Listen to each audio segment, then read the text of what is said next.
Assalamualaikum warahmatullahi wabarakatuh.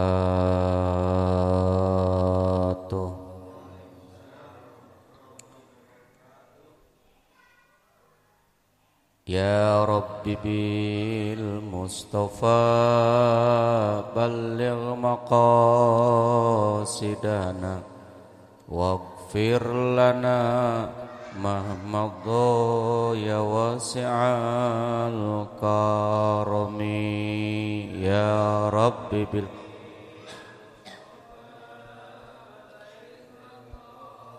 sidana waghfir lana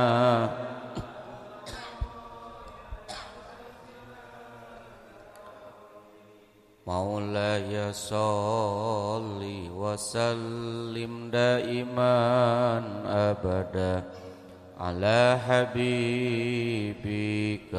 khairil khalqi kullihim. Ya Rabbi bil balligh maqasidana waghfir lana ma madha ya wasi'an. Muhammadun basarun Muhammadun sayyidul qaulaini wasaqalaini wal fariqaini min urbin wa min ajami. Ya Rabbi bil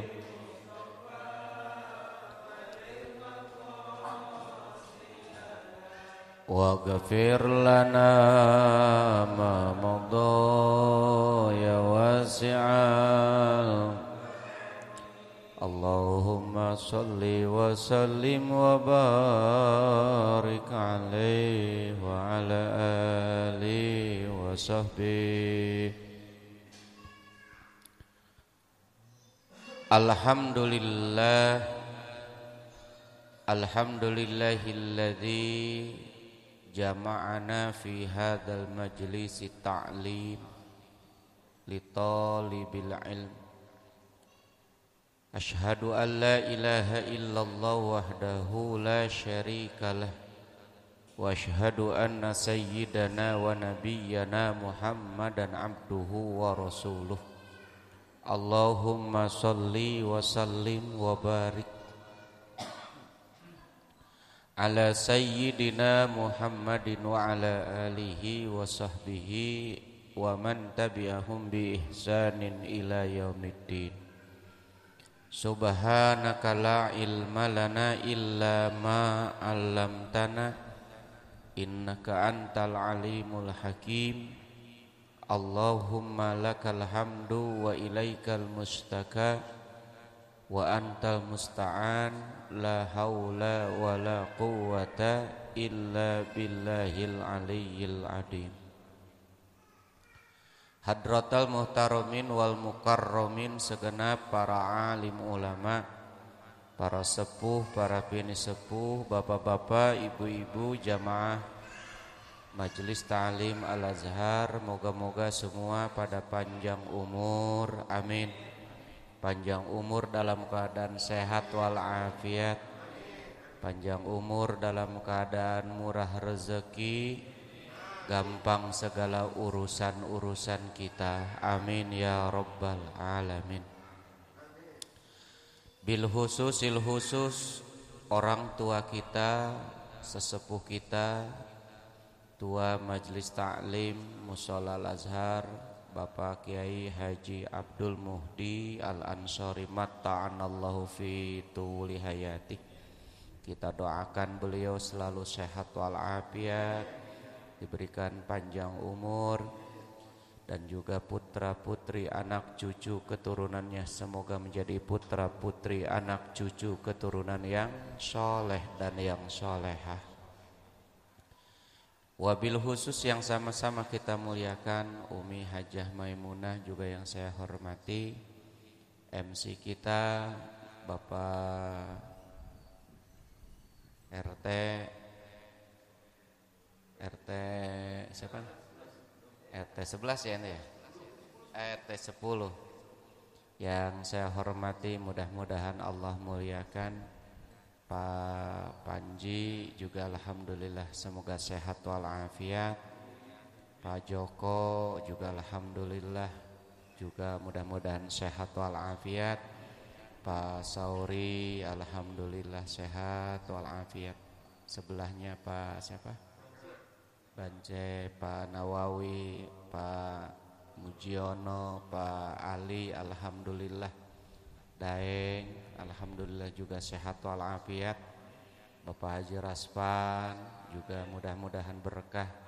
Orang tua kita Bapak Haji selamat, alhamdulillah selamat dunia dan akhirat. Serta yang sebelahnya Pak Karjaya juga sehat walafiat insya. Orang tua kita yang lain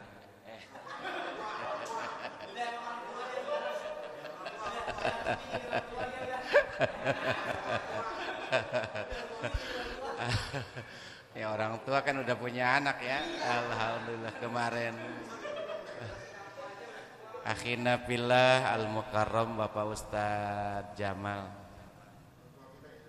Abdul Nasir matta'anallahu fi tuli hayatih juga kita doakan boleh berkah sehat walafiat. Sejenak mari kita bacakan surat Al-Fatihah untuk kita semuanya yang hadir, terutama yang sudah ngasih konsumsi. Ya, alhamdulillah agak banyak nih konsumsinya, dari mulai kopi, semangka, buah-buahan. Kita doain mudah-mudahan yang ngasih rezeki, ngasih sedekah diganti rezekinya, diganti oleh Allah dengan rezeki yang lebih banyak, yang halal, yang barokah, menjadi wasilah segala niat hajatnya dikabulkan Allah Subhanahu wa taala. Nas'alukal barokah wassalamah wassehat wal afiyat wa hasil muradana waqdi hajatina waqdi hajati jamaah majlis ta'lim al-azhar bi barokah suratil Fatihah. A'udzu billahi minasyaitonir rajim. Alhamdulillah.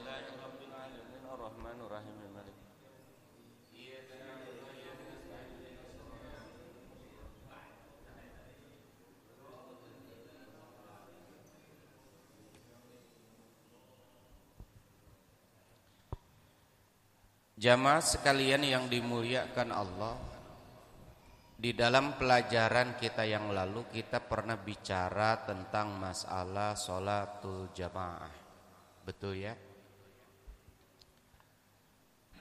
Sholatul jamaah itu artinya sholat secara bersama-sama. Jamaah itu bersama-sama. Tapi jangan dibilang rame-rame. Masa sholat rame-rame? Berjamaah itu bersama-sama gitu maksudnya. Jamaah yang dimuliakan Allah, sholatur rajuli jama'atan tazidu ala sholatihi fi syukih.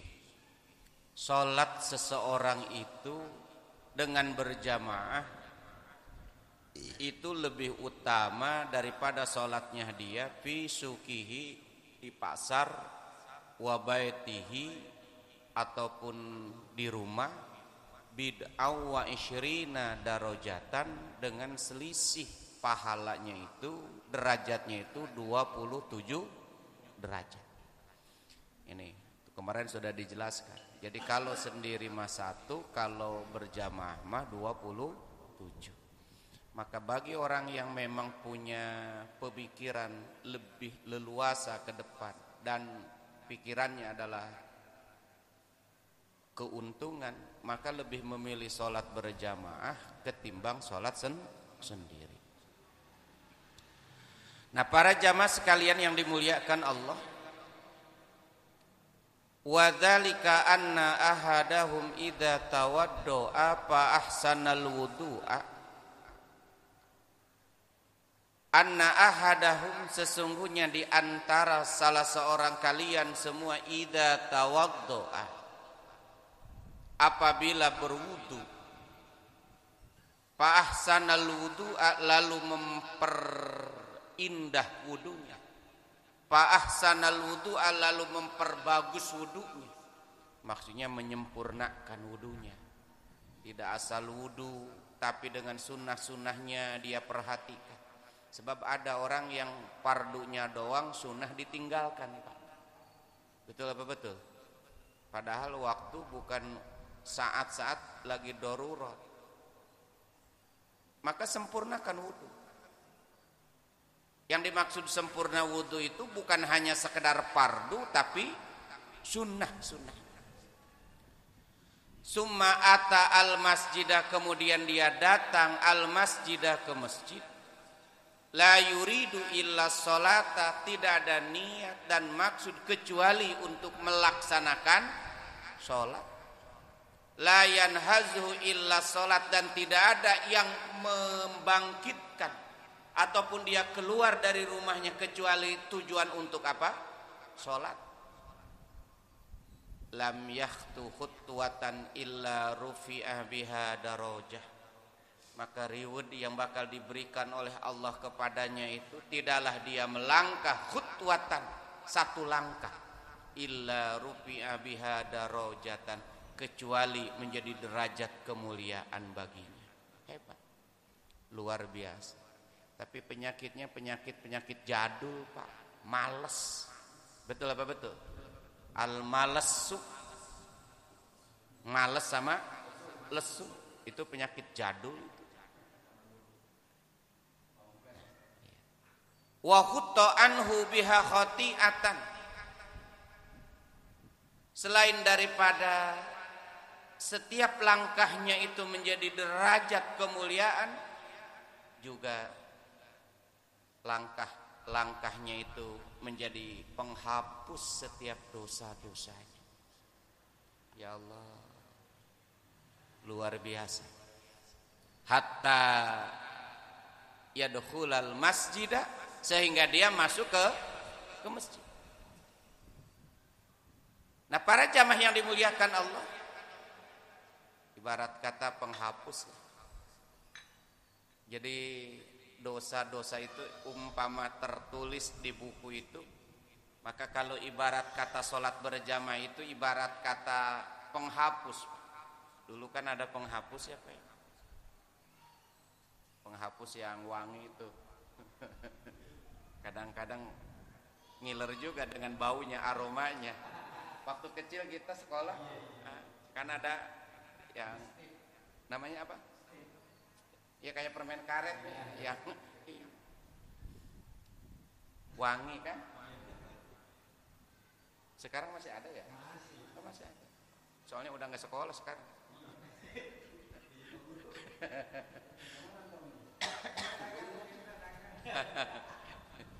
Nah, para jamaah yang dimuliakan Allah, kalau boleh diibaratkan, itu langkah orang datang ke masjid untuk menunaikan sholat berjamaah itu ibarat kata penghapus dosa. Umpamanya tertulis di situ dosa anu, kemudian pakai penghapus, dihapus. Itulah langkah-langkah kaki kita datang ke masjid. Hatta yadkhulal masjidah, sehingga dia masuk ke dalam masjid. Masuk ke dalam masjid. Fa idza dakhala al masjidah kana fi sholati. Kemudian apabila dia sudah masuk ke dalam masjid, kana fi sholati, dia dalam keadaan sholat. Kan masuknya aja kita kan udah ada yang namanya sholat tahiyatul masjid. Tahiyatul masjid, sholat sunnah ataupun enggak tahiyatul masjid, qobliyah, gitu ya. Maka nati sholati hiya tahbisu, dan membuat dia tetap ayem adem ada di dalam masjid itu, tidak ada yang lain kecuali sholat. Selama dia ada di dalam masjid, luar biasa. Udah langkah kakinya jadi derajat kemuliaan, langkah kakinya penghapus setiap dosa-dosanya.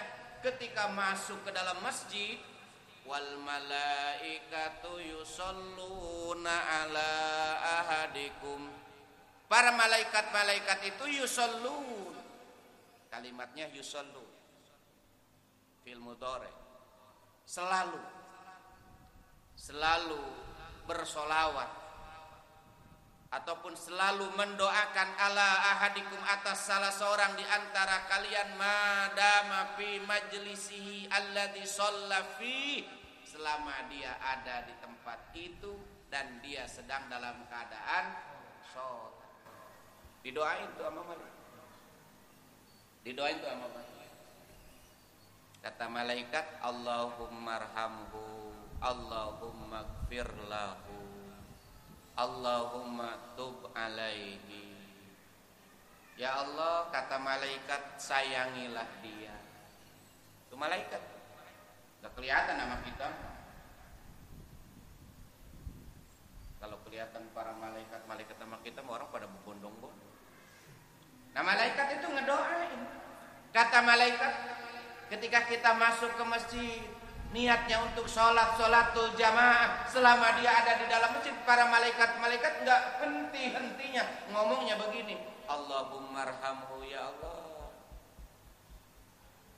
sayangilah,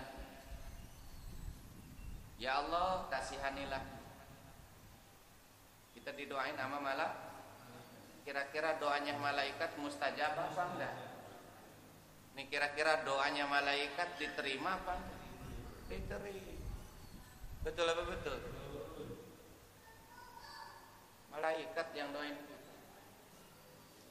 Kata malaikat yang kedua, Allahumma gfir lahu, tapi jangan pakai wa'afihi wa'fu anhu. Kalau pakai wa'afihi wa'fu anhu mah mendoakan orang meninggal. Meninggal. Beda ya. Jadi kalau umpamanya kita mendoakan Allahumma arhamhu, seperti halnya malaikat mendoakan orang yang sedang Allahumma gfir lahu, ya Allah ampuni dosanya dia. Kemudian kata malaikat, Allahumma tub alaihi, ya Allah ampuni pula ataupun berikanlah taubat kepada. Ini para jamaah sekalian yang dimuliakan Allah. Maka di antara tempat yang baik sebagai tanda mati dalam keadaan husnul khotimah itu ya masjid ataupun musola. Wafat dalam keadaan kita sedang sholat, wafat sedang dalam keadaan ibadah, cakep dah. Betul apa betul? Ini kata malaikat, Allahumma tub alaihi. Maka doanya Allahumma inni salamatan fid dini wa afiatan fil jasadi wa barakatan fil rizqi wa ziyadatan fil ilmi. Kemudian wa taubatan qoblal maut wa rahmatan indal maut wa maghfiratan. Ini doa, cakep nih doa. Wa taubatan qoblal maut, ya Allah berikan kesempatan kami bisa bertaubat qoblal maut, sebelum datang kematian. Seperti halnya doa malaikat. Tapi kayaknya kalau umpamanya habis sholat lalu tiba-tiba mati gitu umpamanya. Tiba-tiba mati. Kan ada orang yang habis sholat, lagi ruku, lagi sujud, bahkan lagi berdiri, tahu-tahu kedepruk, jatuh, mati. Ada enggak? Ada. Maka para jamaah yang dimuliakan Allah, berarti tempatnya tempat yang bagus, keadaan yang bagus. Wa taubatan qoblal maut, ya Allah berikan kesempatan kami bertaubat sebelum datang kematian. Sebab ada orang yang mati sebelum dirinya bisa bertaubat. Ada enggak? Wa rahmatan indal maut, rahmati di saat datang kematian, wa maghfiratan ba'dal maut, ampuni sesudah kematian, sebelum, sedang, sesudah. Masya Allah. Ini jadi hebatnya orang yang datang ke masjid menunaikan sholat berjamaah ataupun datang ke musola untuk menunaikan sholat berjamaah, selama dia ada di masjid, selama dia ada di musola, tidak henti-hentinya didoakan sama malaik. Alhamdulillah.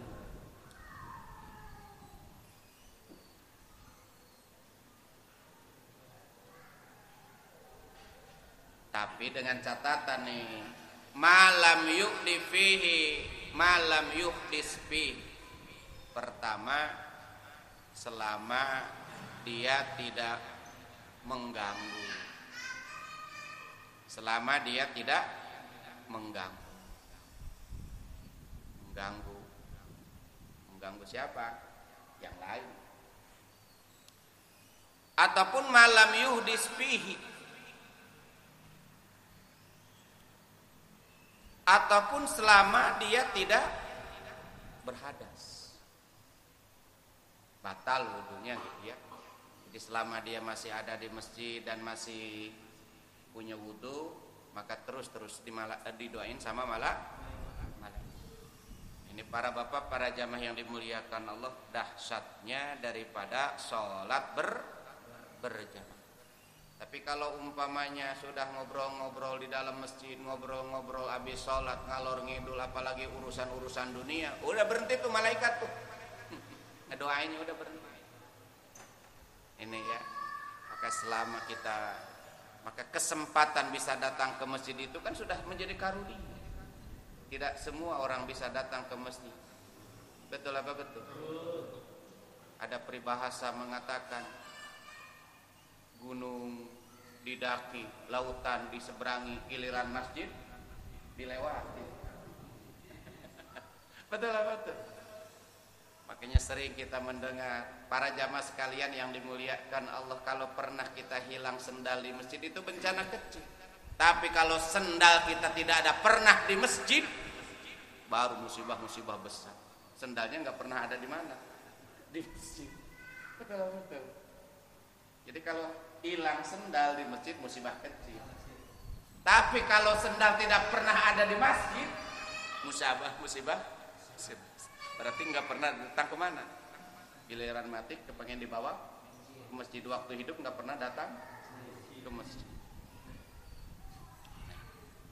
Maka niatkan para jamaah yang dimuliakan Allah, kita sholat berjamaah itu sampai mati, insya.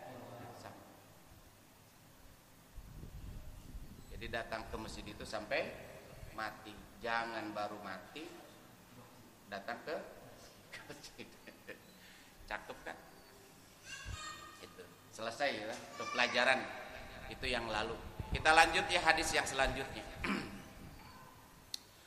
Jamaah sekalian yang dimuliakan Allah, sekarang hadis bicara tentang perbandingan antara amal kebaikan dan amal keburukan. Kalau yang barusan tentang masalah sholat berjamaah, keutamaan. Nah sekarang perbandingan antara pahala dan dosa, perbandingan antara kebaikan dan keburukan. Sebab ada dua malaikat ya, yang pernah yang kita yang kita pahami. Pertama malaikat raqib, dan yang kedua malaikat. Maka dalam Quran dikatakan ma yalfidu min qalin illa ladaihi raqibun atid. Allah. Ma yalfidu min qaulin, tidaklah terucap ucapan-ucapan. Ma yalfidu min qaulin illa ladaihi, kecuali di sampingnya dia, di sisinya dia, raqibun atid, ada malaikat raqib, juga ada malaikat atid. Jadi ucapan-ucapan kita ini bisa jadi dua keadaan. Bisa jadi pahala kebaikan dicatat sama malaikat raqib, bisa ucapan-ucapan ini ucapan isinya dosa yang ditulis sama malaikat atid. Betul apa betul? Tapi sekarang mah ngomong mah nggak begitu lincah. Zaman sekarang apalagi teknologi. Yang lincah itu sekarang apa? Coba. Yang sekarang itu ngomong sekarang itu bukan lagi lidah sekarang mah. Yang lincah itu apa sekarang? Apa? Jari jemari. Jari jemari. Betul. Jari jemari. Maka dalam Quran dikatakan para jamaah yang dimuliakan Allah, al-yauma nakhtimu ala afwahim wa tukallimuna. Itu Quran jauh-jauh hari Pak sudah mengatakan. Satu hari nanti di mana lidah, lisan, mulut kita semua akan dikunci. Tidak lagi bisa berbicara. Tapi yang bakal berbicara itu apa? Wa tukallimuna aidi.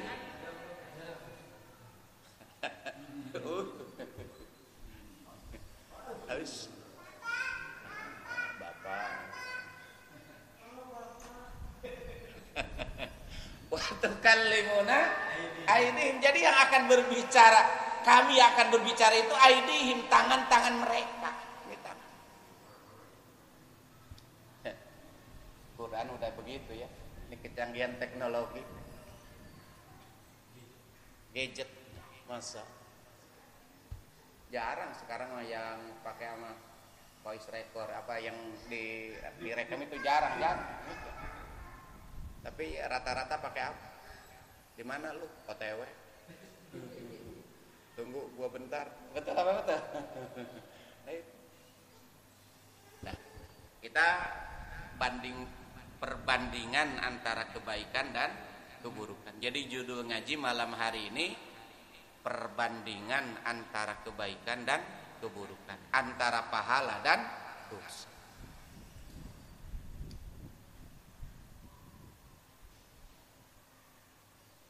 Qala innallaha ta'ala, Nabi Muhammad sallallahu alaihi wasallam meriwayatkan an rabbih azza wa jalla. Nabi meriwayatkan dari Allah azza wa jalla. Ini hadisnya hadis qudsi berarti. Kata Allah, innallaha ta'ala katabal hasanat wa sayyi'at. Sesungguhnya Allah subhanahu wa ta'ala kataba sudah mencatat al hasanat, kebaikan-kebaikan, wa sayyi'at, dan keburukan-keburukan. Hasanat, kebaikan-kebaikan. Banyak kebaikan-kebaikan, banyak ya. Kebaikan banyak? Banyak. Bukan hanya sekedar sholat, ngaji, zikir, wirid, baca Quran, bapak pulang dari majelis taklim, ada beli.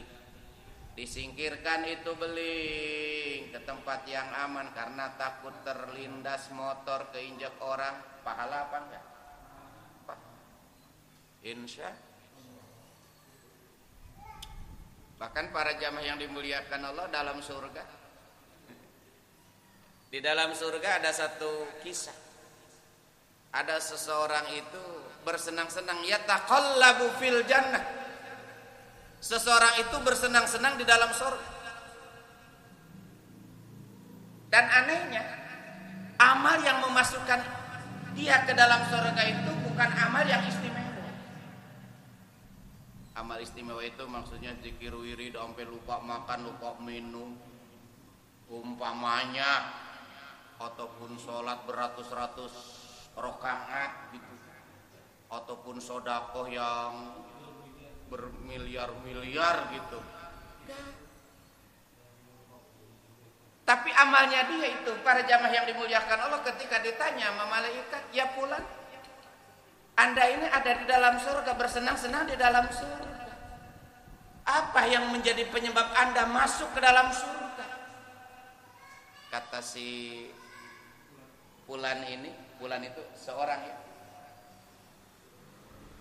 karena amalanku, karena satu waktu aku melintas di sebuah jalan, kemudian ada pohon yang ngerundai. Ada pohon itu dahannya ngerumbai ke tengah jalan, ada pohon yang ngerumbai ke tengah jalan. Pohon ngerumbai ke tengah. Kemudian sama si fulan itu pohon yang ngerumbai ataupun dahan pohon yang ngerumbai ke tengah jalan itu kemudian dirapihkan ataupun dipangkas agar tidak mengganggu. Itu malaikat, oh itu doang. Nah, Seperti halnya kisahnya seorang sahabat namanya Umar bin Khattab, Pak. Siapa? Umar bin. Ini apa nih, kopi nih? Anjingnya sambil ngopi dah. Jahe. Apa singkatan jahe? Jahe janda heran. Kalau jahit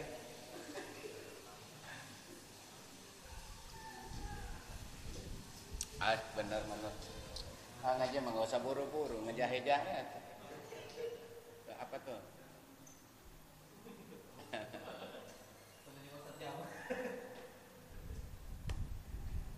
Mana bang? Umar bin Khattab yang terkenal, maaf adalah orang yang paling keras, orang yang paling ditakuti.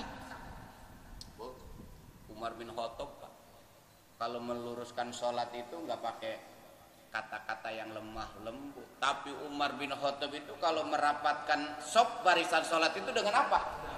Coba bayangkan. Sahu.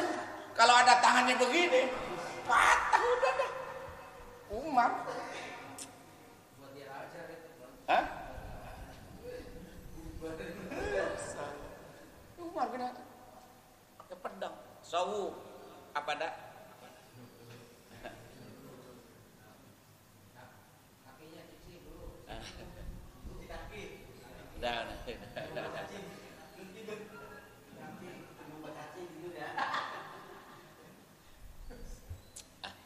Para jamaah sekalian yang dimuliakan Allah, bahkan terkenal keadilan Umar bin Khattab itu luar biasa. Bahkan zuhudnya Umar bin Khattab, walaupun beliau seorang khalifah Amirul Mukminin. Pengen tahu Pak, zuhudnya? Zuhud itu dalam tanda kutip tidak terlalu mementingkan urusan dunia, lebih cenderung kemana? Itu namanya zuhud. Bukan orang zuhud itu orang yang miskin, yang kere, Bu. Tapi zuhud pun bisa ada pada orang yang kaya raya, tapi hatinya zuhud. Nah, Umar bin Khattab itu Pak, kezuhudannya itu kalau baju kebesarannya itu, gamisnya. Kan orang Mekah itu kan pakai ada apa semacam toga yang biasa dipakai kayak imam tuh kan 2 lapis tuh. Yang pertama yang di baju di dalam gamis, kemudian ada baju yang semacam jubah yang enggak berkancing ya. Nah itu kalau kepengen tahu tambalan bajunya Umar bin Khattab ketika menjabat sebagai khalifah Amirul Mukminin ada 16 tambalan. Itu pun dijahit sendiri ketika sobek, dijahit sendiri, ditambal sendiri. Mana ada pemimpin yang zuhud seperti Umar bin Khattab? Enggak ada. Rata-rata pemimpin apalagi pemimpin dunia itu glamor. Kalau enggak turun dari Mercy minimal, kalau enggak turun dari Camry minimal, enggak level. Betul apa betul? Tapi Umar bin Khattab baju kebesarannya itu 16 tambalan, Pak, bayangkan. Saking apanya? Saking dalam keadaan. Sampai dan yang kedua Umar bin Khattab itu paling takut sama bini, walaupun dia keras terhadap orang lain, tapi ketika pulang ke rumah dia paling takut sama istrinya. Umar bin, awas, kan rata-rata bapak-bapak kan begitu Pak, walaupun di kantor mah kumisnya bablang sinap bulang, giliran pulang ke rumah mah sama bini betul apa betul? Karena satu-satunya makhluk yang bisa melumpuhkan laki-laki siapa? Perempuan. Betul apa betul? Nah ini Umar bin Khattab, ketika ada sahabat datang ke rumahnya Umar bin Khattab itu lagi dimaki-maki sama istrinya, Pak. Coba, lagi dimaki-maki sama istrinya. Ya Allah, ya. Lagi dimaki-maki. Ustaz Jamal pernah dimaki-maki sama bini?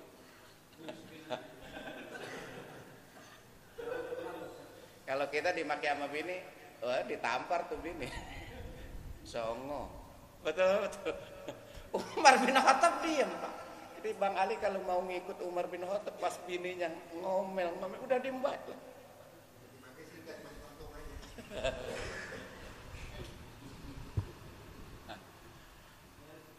Nah, orang ini datang ke Umar bin Khattab ini mau bertanya, Pak, urusan masalah rumah tangga. Rumah tangganya ini kalau kata orang Sunda, orang Karawang mah awet raje. Tahu awet raje? Berantem mulu. Gak ada kecocokan. Buah si malakama dilepas. Kagok sama anak gak dilepas. Jadi penyakit. Betul. Nih bagaimana nih solusinya? Kan bisa seperti itu, Pak. Betul betul. Mau dicerai anak udah reang, udah banyak, udah 8. Betul betul. Enggak dicerai. Bagaimana? Kuat. Nah, para jamaah yang dimuliakan Allah, orang ini mau ngadu kepada Umar bin Khattab. Tahu-tahu sebelum sampai ke rumahnya Umar bin Khattab lagi dimarah-marahi sama bininya. Itu dalam hadis. Sini sir. Masya Allah. Sini sir.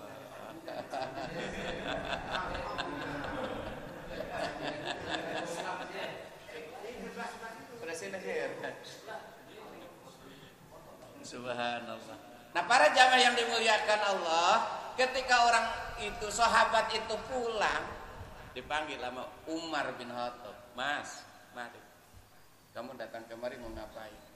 Ini mau minta solusi dari masalah rumah tangga, tapi saya mau bertanya tentang solusi rumah tangga, tahu-tahu tuan juga lagi dimarah-marahi istrinya. Oh, sini duduk. Mas, kamu itu harus pandai bersyukur terhadap istri. Yang nyuci baju siapa? Yang masakin untuk kamu siapa? Yang ngedidik anak kamu siapa? Yang mandiin anak kamu siapa? Betul apa betul? Itu kan jasa daripada istri. Ini bijaksananya Umar bin Khattab.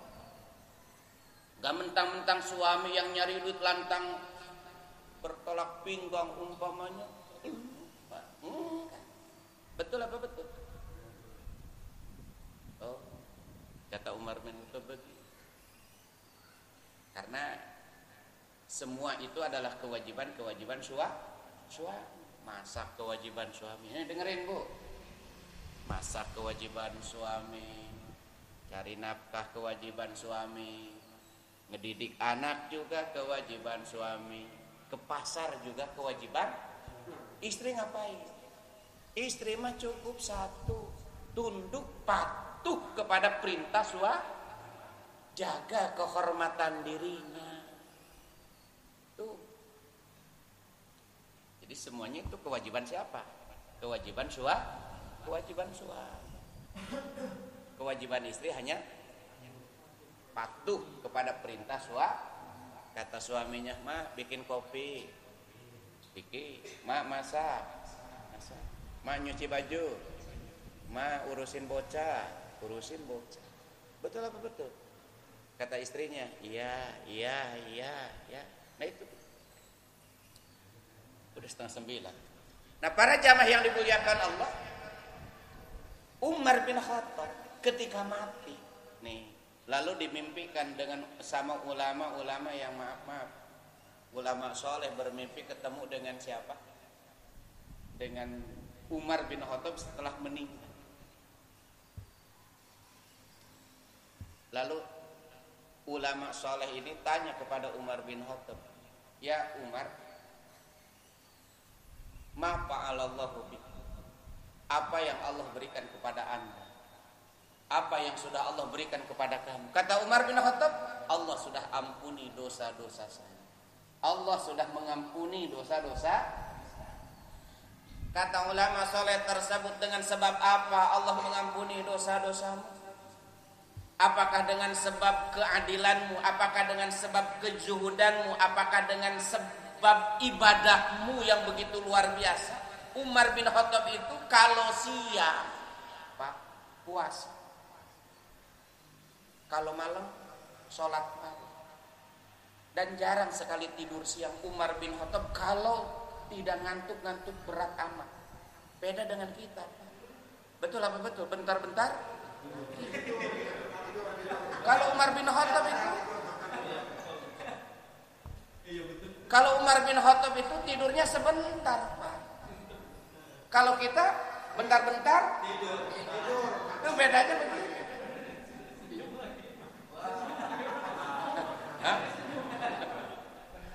Ya Allah, bentar-bentar tidur. Kalau Umar bin Khattab tidurnya sebentar. Kalau kita sebentar-sebentar. Subhanallah. Oh, kata Umar bin Khattab, Allah sudah ampuni dosa-dosa saya bukan karena kezuhudan, bukan karena kepemimpinanku, bukan karena ibadah-ibadah yang lain, tapi Allah ampuni dosa-dosaku karena ini amalannya sepele. Satu waktu kata Umar bin Khattab, saya lewat ke di Madinah, ke pojokan Madinah. Di pojokan Madinah saya lihat anak-anak kecil sedang memainkan burung. Itu burung diikat tali, kemudian ditarik rame-rame geleber, terbang. Setelah terbang ditarik, jadi lihat anak yang sedang main burung. Nah, Umar bin Khattab kemudian ada rasa kasihan kepada burung-burung yang dipermainkan anak-anak tersebut. Kemudian dia samper itu anak sambil bicara, "Nah, sini nak, boleh nggak burungnya buat saya?" Kata Umar bin Khattab, "Oh boleh tuan, ambil." Sama Umar bin Khattab, kemudian setelah itu burung diberikan, kemudian dilepaskan, diberikan kebebasan, diterbangkan. Subhanallah. Maka lazim kitab itu disebut Usfuriyah. Kitab namanya apa? Usfuriyah, artinya burung kecil. Burung kecil itu sejenis burung pipit. Maka Usfuriyah itu artinya kitab sekecil burung pipit. Itu kisah-kisah sejarah. Nah, para jamaah yang dimuliakan Allah, jadi Umar bin Khattab itu rupa-rupanya diampunkan dosa-dosanya itu karena apa? Amal-amal yang maaf kita anggap sebagai amal yang sepele. Maka kita jangan pernah menyepelekan kebaikan. La tahqiranna bil ma'ruf. Jangan sekali-kali kita menyepelekan amal kebaikan. Walaupun kebaikan itu kecil, bahkan dianggap tidak besar, bukan tidak ada nilainya. Tidak besar, siapa tahu amalan-amalan itulah yang yang membuat kita Allah ridho kepada kita, kemudian masuk ke dalam surga. Kan begitu. Betul apa betul? Insya kelamaan ngaji ini ya. Dikit lagi dah. Jadi Allah menciptakan kebaikan-kebaikan dan keburukan. Summa bayyana dzalika, kemudian Allah menjelaskan. Ini baik, ini buruk, ini baik, ini buruk. Dengan apa? Dengan akal pikiran kita. Ini baik, ini buruk. Yang membedakannya apa? Akal. Jadi akal itu nurun latifatun yuprikul haq wal batil. Akal itu adalah cahaya yang sangat-sangat lembut sekali, yang bisa membedakan antara hak dan yang batil. Dengan apa? Dengan akal. Dengan akal. Akal itu cahaya, bukan otak. Akal itu bukan otak. Otak itu bahasa Arabnya dimag. Tapi akal. Saya tanya, akal kayak apa? Gak tahu. Karena sifatnya ruhani. Ini baik, ini buruk. Itu yang membedakannya apa? Maka agama mengajarkan kewajiban kepadanya untuk bisa melaksanakan agama itu selama akalnya waras. Tapi ketika akalnya sudah tidak waras, akalnya sudah tidak lagi sehat, agama tidak menuntut. Betul apa betul? Maka jamaah yang dimuliakan Allah, orang gila itu nggak wajib sholat. Nggak wajib sholat karena apa? Akalnya tidak sehat. Maka selama akal kita sehat, balik kita wajib mengerjakan ibadah. Dikit lagi. Faman hamma bihasanatin falam ya'malha katabahallahu ta'ala indahu hasanatan kamilatan. Faman hamma, dan barang siapa hamma yang bercita-cita, kerteg mah ada, kepengen mah ada, itu namanya hamma. Bihasanatin, melaksanakan satu kebaikan. Malam Sabtu ada taklim, kepengen ngaji. Nah, itu namanya cita. Udah belum ngajinya? Belum kan? Nah, baru ada cita-cita. Falam ya'malha, akan tetapi dia tidak mengerjakan karena darurat ataupun karena ada uzurnya uzur syar'i, entah itu ada keperluan keluarga, entah itu sakit, judulnya enggak datang. Nah, pertanyaannya para jamaah yang dimuliakan Allah, apakah dia mendapatkan kebaikan apa enggak? Mendapat kebaikan apa enggak? Dapat kebaikan. Hasanatan kamilatan, Allah mencatatnya satu kebaikan yang sempurna. Jadi baru niatnya saja luar biasa. Jadi kalau orang enggak untung, kalau orang enggak masuk surga, orang mukmin enggak masuk surga, kayaknya maaf, karena kelipatan kebaikan itu jauh bandingannya dengan apa? Dengan keburukan. Lebih besar kebaikan daripada, bahkan orang yang melakukan kebaikan baru niatnya saja, baru menghayal-hayal melakukan kebaikan, baru bercita-cita melakukan kebaikan, sudah dicatat satu kebaikan. Lalu bagaimana kalau dikerjakan? Wa in hamma biha fa amilaha katabahullahu asra hasanatin ila sab'i mi'ati dikfin ila ad'afin kasirah. Kemudian dia bercita-cita melakukan kebaikan, kemudian dia kerjakan itu kebaikan, maka Allah bakal mencatatnya. Ingat, catatan yang paling rendah itu adalah asra hasanatin, 1 berbanding 10 kebaikan. Itu paling kecil. Man jaa bil hasanati falahu asyru amsal. Siapa orang yang datang kepada Allah membawa satu kebaikan, maka catatan dia itu adalah 10 perbandingan. Luar biasa ya. Masya Allah. Sedikit lagi kagok. Ila sab'i mi'ati difin, sampai 700 lipat. 700 lipat. Ila ad'afin katsiratin, sampai lipatan-lipatan katsiroh yang banyak. Nah, kita nggak tahu Pak. Kita duduk di sini, nih pahalanya kita beda-beda. Yakin Pak, beda-beda. Beda-beda. Kalau dapat pahala udah pasti. Betul apa betul? Ya minimal tadi berapa? Paling kecil 10. Tapi untuk sampai kepada 100, 200, 700, bahkan kelipatan-kelipatan itu sampai tidak terukur, itu tempatnya di mana? Tempatnya di mana? Yang menentukannya apa itu? Ternyata yang menentukannya itu adalah an-niyatu. Apa? An-niyatu, niat. Jadi yang tahu tulus tidak tulusnya, ataupun setengah tulus, 1/4 tulus niat, itu bukan kita. Siapa? Allah Subhanahu wa ta'ala. Paham gak maksudnya ya? Nah, luar biasa nih. Insya wa in hamma bisayatin falam ya'malha kataballahu indahu hasanatan kamilatan. Nah, sekarang perbandingan dengan keburukan. Kalau dia berniat untuk melakukan keburukan, mau mencuri, mau berjudi, main apalah zaman sekarang, main slot gitu ya, itu kan keburukan. Ya Allah. Tapi falam ya'malha, dia tidak melakukannya, nggak jadi. Mau melakukan keburukan nggak jadi. Maka katabahallahu indahu hasanatan kamilatan, Allah menulis satu kebaikan dengan tidak jadinya melakukan keburukan padahal sudah diniatkan tapi enggak jadi, tetapi Allah mencatatnya. Maka yang namanya keburukan mah gak usah diniatkan. Betul apa betul? Yang diniatkan mah apa?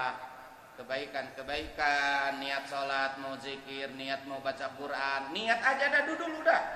Betul apa betul? Macam orang pengen berangkat haji, pengen berangkat umroh, niat aja dulu dah. Walaupun tidak kesampaian, insya Allah kita dapat pahala daripada niat. Wa in hamma biha fa amilaha katabahallahu sayi'atan wahidatan.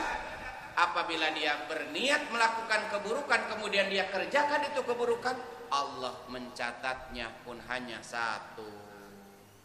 Jadi satu keburukan Allah mencatat. Beda kan jauh bandingannya? Ya. Masa enggak Ini para bapak, para jamaah sekalian yang dimuliakan Allah, bahkan dalam satu riwayat terakhir itu ditangguhkan. Jadi ketika malaikat atid ada seseorang melakukan keburukan, itu tidak ujuk-ujuk ditulis. Tidak ujuk-ujuk ditulis, tapi ditangguhkan sampai 6 jam. Ditangguhkan sampai setengah hari 6 jam. Kalau dia bertaubat, enggak jadi. Kalau dia enggak buru-buru bertaubat, baru ditulis. Luar biasa. Nih, jamaah sekalian yang dimuliakan Allah, itulah kajian kita malam hari ini berbicara tentang bandingan antara pahala dan dosa, antara kebaikan dan keburukan. Masya Allah. Jadi kalau lihat perbandingannya yang begitu luar biasa, masa iya orang gak beruntung gitu ya?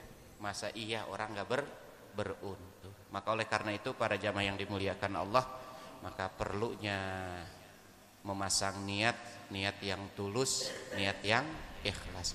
Maka doanya begini Pak, kalau kita mau berbuat amal itu, Allahumma rzuqnal ikhlas wa husnan niyat. Ini Nabi mengajarkan Pak. Ketika kita mau sholat, mau apa, mau berbuat kebaikan gitu, ataupun mau berangkat kemana, mau berangkat kerja, niatnya itu begitu. Allahumma rzuqnal ikhlas wa husnan niyat. Ya Allah, berikan kepadaku keikhlasan, wa husnan niyat, dan baiknya niat. Begitu. Jadi biar apa namanya? Biar dibimbing sama Allah Subhanahu wa taala. Nggih, barangkali itu saja kajian kita malam hari ini. Mohon maaf agak kelamaan, dari mulai jam 7:30 tadi kita ngaji ya. Sebelum ada orang udah pada rame nih, alhamdulillah.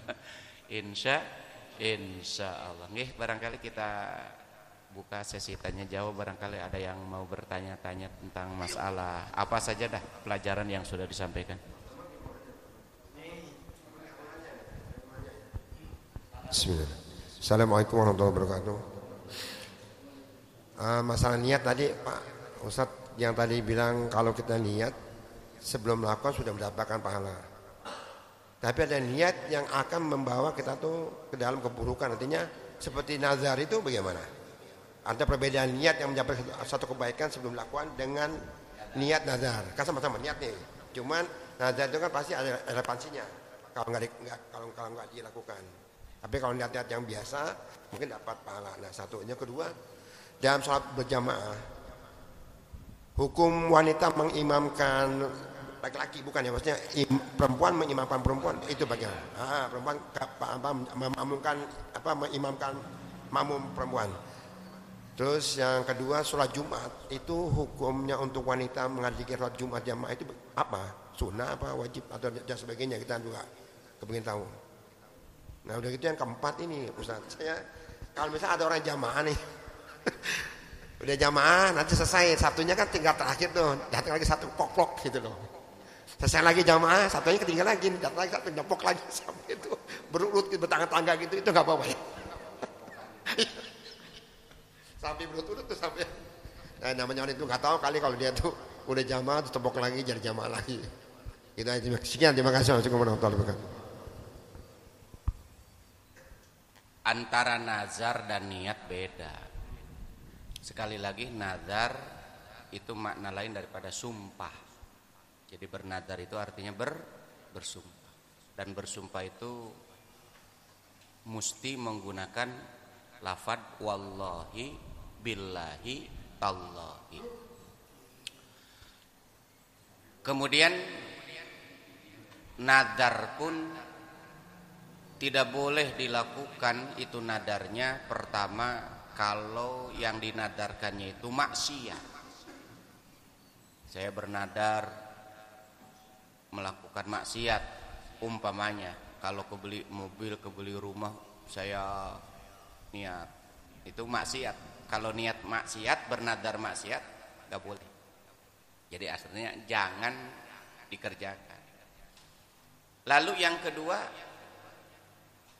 nadar itu yang dinadarkannya itu harus isinya adalah ibadah.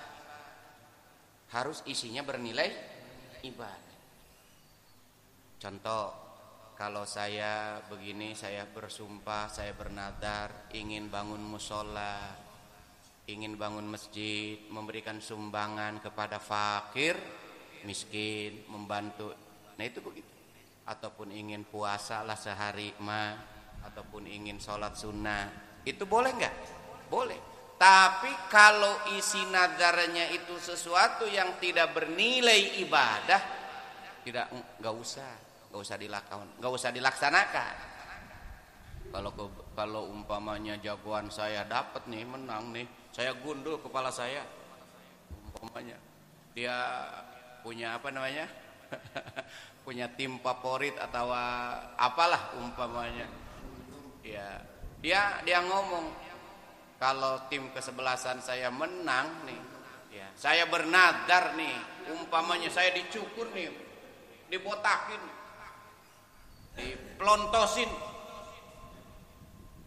itu kalau hukumnya membotakin kepala apa? Bisa jadi pahala apa enggak? Kan betul apa betul? Enggak usah kayak begitu. Jadi nadar itu sesuatu yang bernilai ibadah. Ya. Sementara niat itu adalah wa mahalluha al-qalb. Tempatnya niat itu di dalam hati. Jadi yang tahu niat dan tidak niat itu di dalam hati hanyalah kita dan siapa? Allah Subhanahu wa ta'ala. Maka orang sholat itu perlu niat, bukan perlu usoli. Tapi usoli itu bagian daripada niat. Gitu maksudnya. Paham ya? Orang sholat nggak usah pakai usoli sebelumnya. Nggak pakai usoli juga orang mau sholat. Yang penting niatnya. Tapi watalaffuduhu sunnah, mengucapkan itu hukumnya sunnah. Untuk apa? Memperkuat daripada apa yang kita nanti niatkan. Itu begitu. Paham? Nah itu jangan salah makna. Makanya ngajinya itu harus pakai jimat, Bang Ali. Ngajinya kudu ta. Itu yang pertama. Yang kedua apa pertanyaan tadi? Perempuan itu tidak boleh jadi imam. Perempuan itu tidak boleh jadi imam. Jelas Qur'annya, ar-rijalu qawwamuna 'alan nisa'i bima faddalallahu ba'dahum 'ala ba'din wa bima anfaqu min amwalihim. Karena Allah sudah melebihkan lelaki itu daripada yang lainnya, maka yang menjadi imam itu adalah laki-laki. Maka termasuk di dalam masalah sholat, yang berhak untuk menjadi imam sholat itu adalah laki imam. Nah tergantung makmumnya. Kalau imamnya perempuan tapi makmumnya juga perempuan, itu boleh, gak jadi masalah. Yang penting masalah makmumnya perempuan. Tapi kalau makmumnya laki-laki, bahaya. Makmumnya laki-laki, apalagi Pak Haji Raspan duduk paling depan, makmumnya perempuan, pas mukenanya sobek. Kan bisa saja terjadi, mukenanya udah topo, udah tepo, udah lama umpama. Ya gambarannya jangan di masjid lah, di rumah gitu umpamanya. Coba kali umpama bininya jadi apa? Jadi imam. Coba mah umpamanya zaman emansipasi lah. Emansipasi lah. Coba mama jadi imam Pas tahu-tahu mukenanya tepo, brewek, sobek, kan kelihatan. Aturan mas sami Allahu liman hamidah jadi sami Allahu liman hamidah. Kan nggak boleh. Nah itu masalahnya betul. Kecuali makmumnya perempuan. Hah? Kenapa? Ya memang perempuan dengan perempuan ya imamnya perempuan. Iya ya boleh. Kecuali kalau nggak ada laki-laki. Nah sekarang kalau umpamanya makmumnya campur, nggak semua perempuan tapi ada maaf punsa itu banci. Maka para jamaah yang dimuliakan Allah itu juga perempuan nggak bisa jadi imam. Kudu murni makmumnya adalah perempuan. Tuh. Ya, iya. Jangan perempuan. Tapi yang jadi imam itu adalah unsa. Karena derajatnya lebih tinggi daripada perempuan itu maksudnya. Maaf. Banci itu ada dua. Perlu dipahami Pak. Yang dimaksud jadi imam di situ adalah unsa muskil, bukan ghair muskil. Kalau yang namanya muskil itu adalah unsa yang benar-benar memiliki dua alat kelamin. Laki punya, perempuan. Ya. Nah itu seperti itu. Tapi kalau umpamanya banci-banci yang hanya sebatas wataknya doang, gaya-gayanya doang, itu malah laki-laki gitu. Nah itu seperti itu. Para jamaah sekalian ya. Kemudian tepok-tepokan dalam sholat Jumat untuk perempuan sunnah. Jadi kalau pulang Jumat sholat duhur lagi. Iya sholat duhur lagi. Karena perempuan tidak diwajibkan sholat Jumat, hanya hukumnya sunnah. Ya tetap pulang ke rumah. Iya. Maka jatuhnya sunnah, dia jatuhnya sunnah. Maka selesai Jumat pulang ke rumah sholat duhur lagi. Iya. Sunnah. Iya. Jatuhnya sunnah. Untuk perempuan jatuhnya sunnah. Jadi selesai Jumat ya sholat duhur lagi. Habis sholat Jumat duhur lagi. Ya. Kemudian yang terakhir tepok-tepokan. Ya. Jamaah yang dimuliakan Allah, sesungguhnya bahasa tepok-tepokan itu adalah hanya sekedar isyarah. Artinya ada orang yang bermakmum di belakang. Walaupun tidak pakai isyarah juga, tidak ditepok juga, udah kelihatan ada bayangannya. Itu mah nggak jadi masalah sih ditepok. Tapi jangan. Iya. Makanya para jamaah sekalian yang dimuliakan Allah, tata cara berjamaah itu, kalau kita memang sudah selesai berjamaah, tidak usah ikut berjamaah kembali. Udah selesaikan sholatnya masing-masing. Umpamanya nih habis sholat berjamaah, gitu ya. Ya umpamanya nih, nah itu umpama masbuk di belakang tuh, kan masih ada umpama 3 orang, yang satu jadi imam, yang 2 mundur ke belakang jadi imam. Enggak usah, karena sudah diimami yang di depan, tinggal sholat masing-masing. Kecuali orang yang baru datang, nggak kebagian berjamaah imam di depan, maka boleh memilih salah satunya. Itu begitu ya, cukup kan? Ada lagi cukup?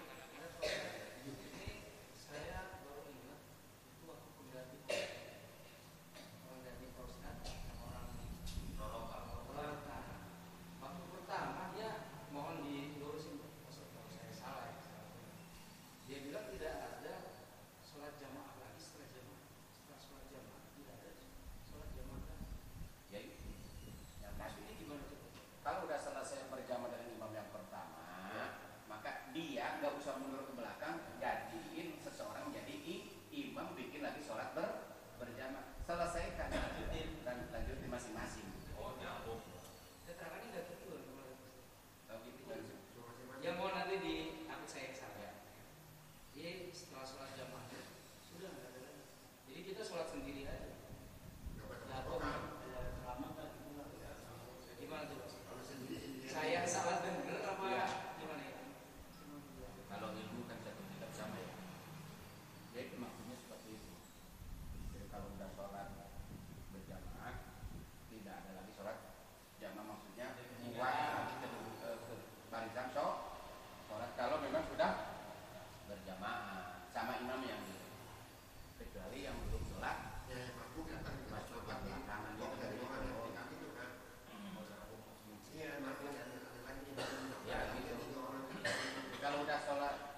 Kemudian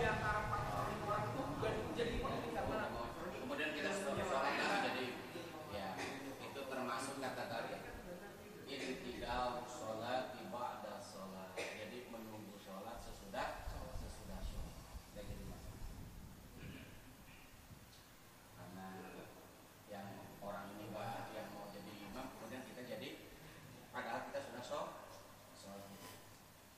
Boleh kalau